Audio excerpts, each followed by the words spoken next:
ओम साई राम। मैं अनुभूति आप सभी लोगों का हार्दिक अभिनंदन करती हूँ। साई अनुभूति चैनल पर अनुभवों की श्रृंखला से एक बार फिर से बहुत प्यारा और अनोखा सा अनुभव लेकर आप सभी लोगों के समक्ष उपस्थित हुई हूँ।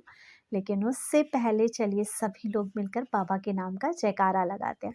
अनंत कोटि ब्रह्मांड नायक राजाधिराज योगी राज परम ब्रह्म श्री सचिदानंद सदगुरु साईनाथ महाराज की जय।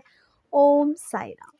साथियों, आज जो ये अनुभव मैं आपको बताने जा रही हूँ वो है विनीता जी का।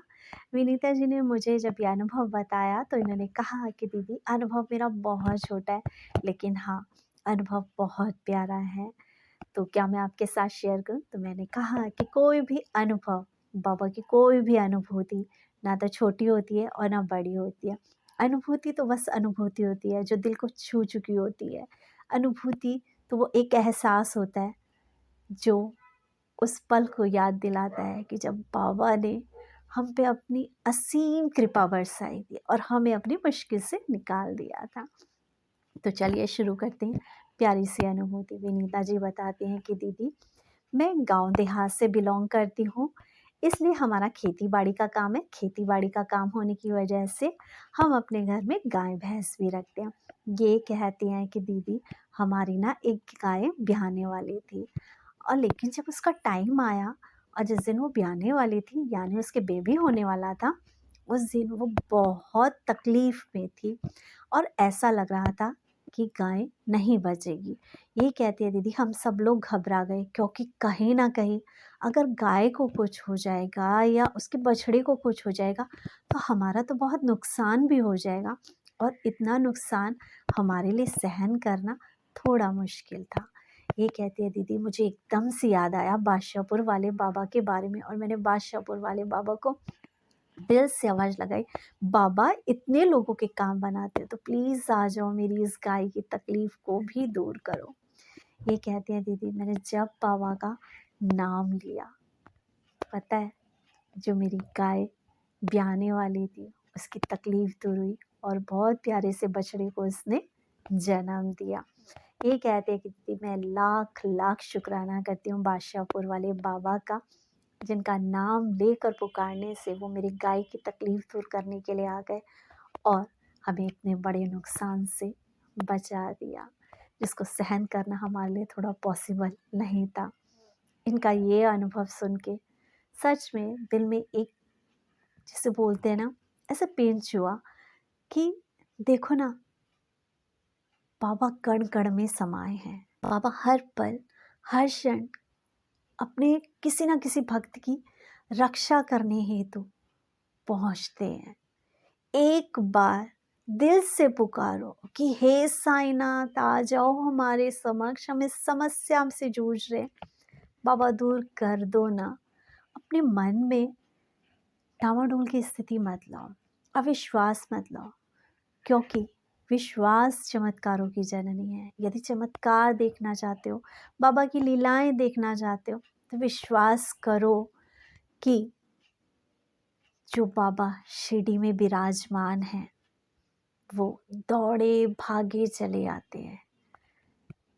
अगर मैं इस पल देख पा रही हूँ ना, तो जो जो भी इस वक्त इस अनुभव को सुन रहा है, हमारे मोहिनी बाबा के वस्त्रों पे वो बाबा के दर्शन कर सकता है।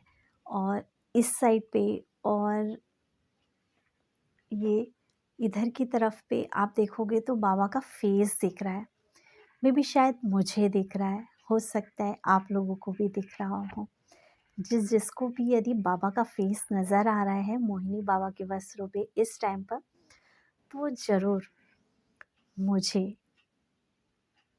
मैसेज करिएगा सर्कल बना के कि उन्हें कहाँ पर बाबा का फेस नज़र आया।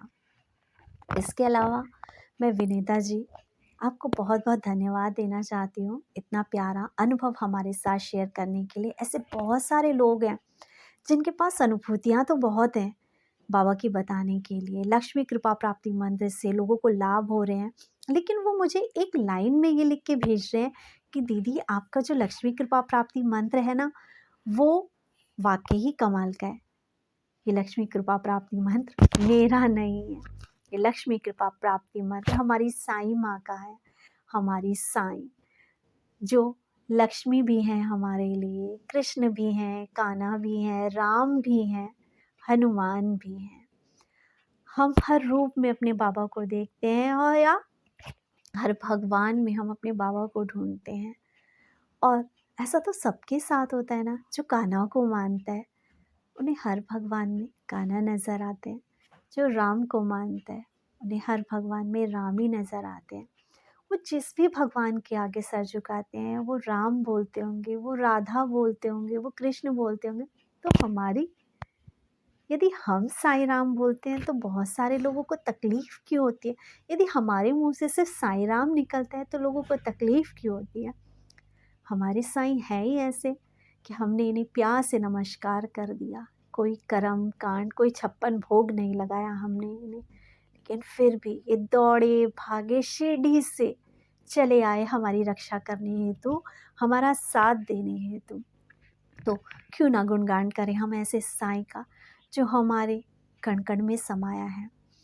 इसी के साथ आप लोगों के पास भी जो प्यारी-प्यारी अनुभूतियाँ हैं वो चैनल के साथ शेयर कीजिए, और जो कोई भी अनिल भैया से अपॉइंटमेंट करवाना चाहता है या जलाभिमंत्रित कराना चाहता है या हवन कराना चाहता है, वो चैनल से संपर्क कर सकता है, क्योंकि बहुत सारे लोग बादशाहपुर धाम में अपनी खुशियाँ मनाने के लिए हवन कराने की बार-बार मुझे मैसेजेस करते हैं।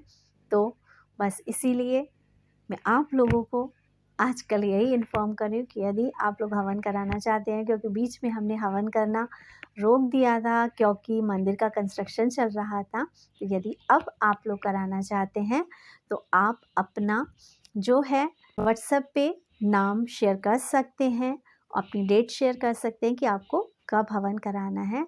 इसी के साथ चैनल को ज़्यादा से ज़्यादा शेयर कीजिए, लाइक करिए, सब्सक्राइब करिए और अपने दोस्तों तक इस बात को पहुँचाइए कि है बादशाहपुर धाम एक ऐसा धाम जहाँ शिरडी के साईंनाथ साक्षात रूप में बैठते हैं और लोगों के काम बना रहे हैं। ओम साई राम, जय साई राम।